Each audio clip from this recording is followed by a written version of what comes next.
हजरत आदम अलैहिस्सलाम चंद मुतालिका आयात जिसका मफहूम है, जब अल्लाह ने फरिश्तों को बताया कि मैं जमीन में खलीफा बनाने लगा हूं, वो कहने लगे क्या आप ऐसी मखलूक को पैदा करेंगे जो जमीन में फसाद बर्पा करेंगे और खूनरेजी करेंगे, जबकि हम हर किस्म के तहमीद व तक़दीस व तस्बीह में मशगूल रहते हैं। अल्लाह ताला ने फरमाया मैं जानता हूं जो तुम नहीं जानते। अल्लाह ताला ने आदम अलैहिस्सलाम को तमाम चीजों के नामों का इल्म अता फरमाया।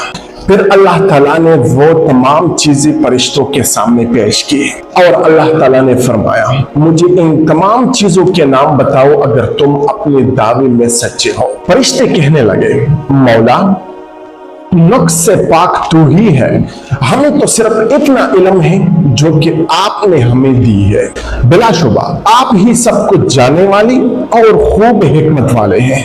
अल्लाह ताला ने फरमाया आदम अलैहिस्सलाम उनको इन चीजों के नाम बताओ।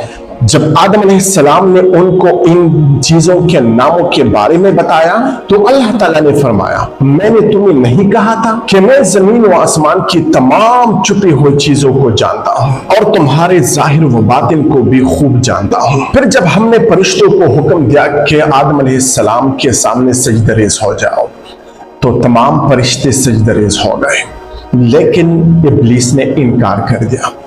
उसने खुद को बड़ा समझा, इस तरह वो काफिर बन गया। हमने कहा आदम तुम और तुम्हारी बीवी जन्नत में रहो और जहां से चाहो खूब बरके खाओ, अलबत्ता फला दरख्त के करीब ना जाना वरना जालिम बन जाओगे। लेकिन शैतान ने उनको फिसलाया और जन्नत से निकलवा दिया। उतर जाओ, तुम एक दूसरे के दुश्मन हो, जमीन में तुम एक मुकर्ररा वक्त तक रहोगे और फायदा उठाओगे। फिर आदम अलैहिस्सलाम ने अल्लाह ताला से चंद कलिमात सीख लिए और तौबा की और उसकी तौबा कबूल हुई। बिलाशुबा वो बहुत तौबा कबूल करने वाला मेहरबान है। हमने कहा तुम यहाँ से निकल जाओ, फिर अगर तुम्हें हमारी हिदायत पहुंचे तो उस पर अमल पैरा होना, क्योंकि जो शख्स मेरी हिदायत पर अमल करेगा उसी किसी किस्म का खौफ व गम ना होगा। ये आयत सूरत ताहा की ट्रांसलेशन है। एक और जगह अल्लाह ताला फरमाता है हम उससे पहले आदम अलैहिस्सलाम को ताकीदी हुक्म दे चुके थे मगर वो भूल गई और हमने उनमें आज़म ना पाया। और जब हमने फरिश्तों को कहा कि आदम को सजदा करो तो फरिश्ते सजदा करने लगे, लेकिन शैतान ने इनकार कर दिया।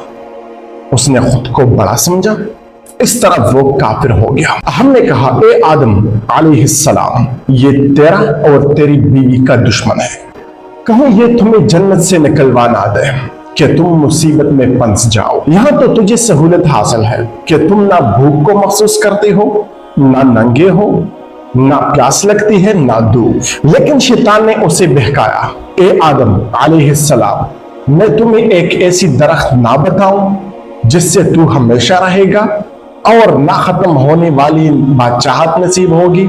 इस तरह वो दोनों वो ममनुआ दरख्त खाने लगे और उनको अपने शर्मगाहे नजर आने लगे, लेकिन वो लगे जन्नत के पतों से अपने औरतों को डांट ले।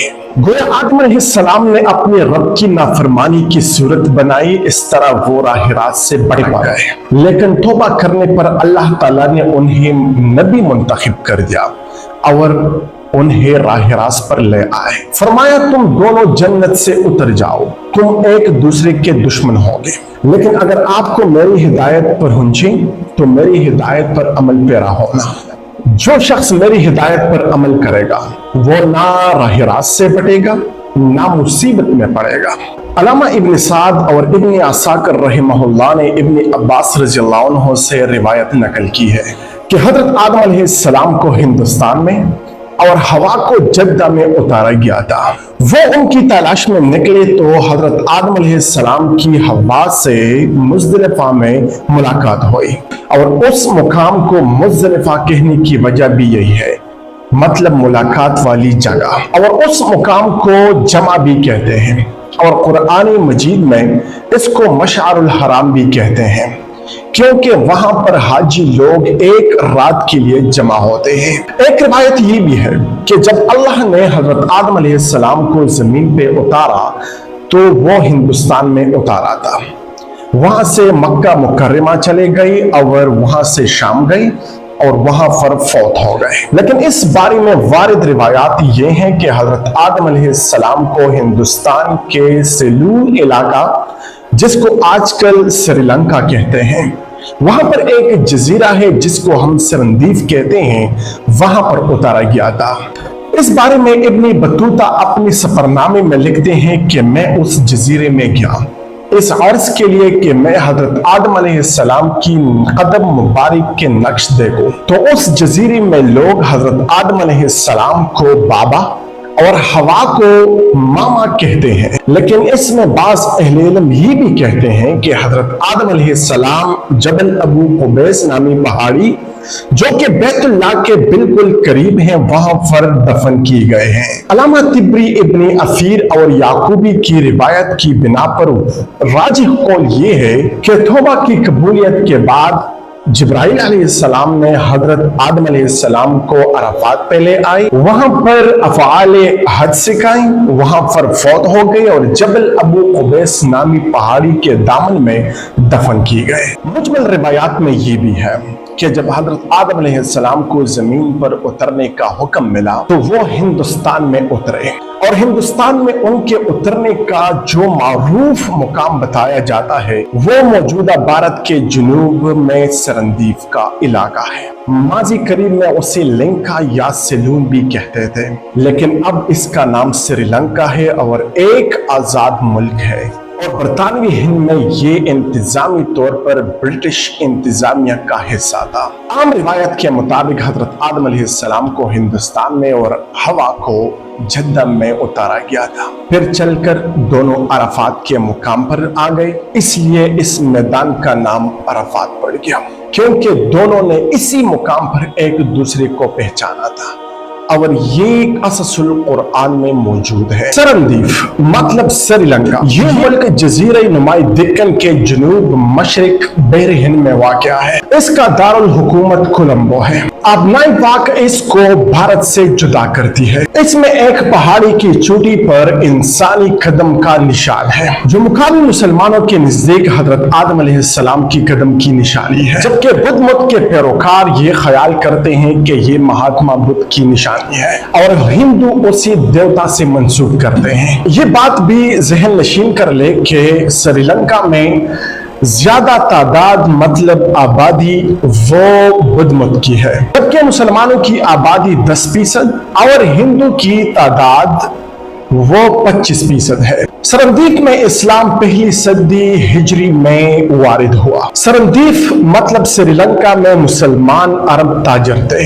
जब वो वफात पा गए तो उनकी फैमिली, उनकी खानदान वो इराक जा रहे थे कि रास्ते में दीबल के मुकाम पर डाकू ने उसको लूटा। जब ये खबर इराक के गवर्नर हजाज बिन यूसुफ को पहुंची तो उसने मोहम्मद बिन कासिम को लश्कर देकर दीबल की तरफ रवाना कर दिया। और इस तरह 93 हिजरी मतलब 712 में मोहम्मद बिन कासिम ने राजा दाहिर को बुरी तरह शिकस्त दी। जद्दा फसीहुल लिसान इसे जुद्दा कहते हैं। ये सऊदी अरब का सबसे बड़ा शहर है। इसकी आबादी तकरीबन 15 लाख से लेकर 16 लाख के करीब है। ये न सिर्फ हिजाज का दरवाजा है बल्कि जमाने कदीम में हुज्जाज कराम इस रास्ते पर आते थे। हजरत उस्मान गनी रज़ी अल्लाह अन्हु के जमाने में ये जगह आबाद हुआ। पहले ये मशीरों की बस्ती थी, मतलब यहाँ पर लोग फिशिंग किया करते थे। और जद्दा के लग़वी मानी है कुशादा और तवील रास्ता। तो आज तक ये हमारा वीडियो हजरत आदम अलैहिस्सलाम के हवाले से मैंने बात की। उम्मीद करता हूँ कि ये वीडियो आपने पसंद की होगी। अगर वीडियो पसंद आई हो तो हमारे चैनल को सब्सक्राइब करें और इन वीडियोस को दोस्तों को शेयर करें ताकि वो भी इसी तरह की इंफॉर्मेटिव वीडियो से मुस्तफीद हो सके। तो वीडियो देखने का बहुत ज्यादा शुक्रिया।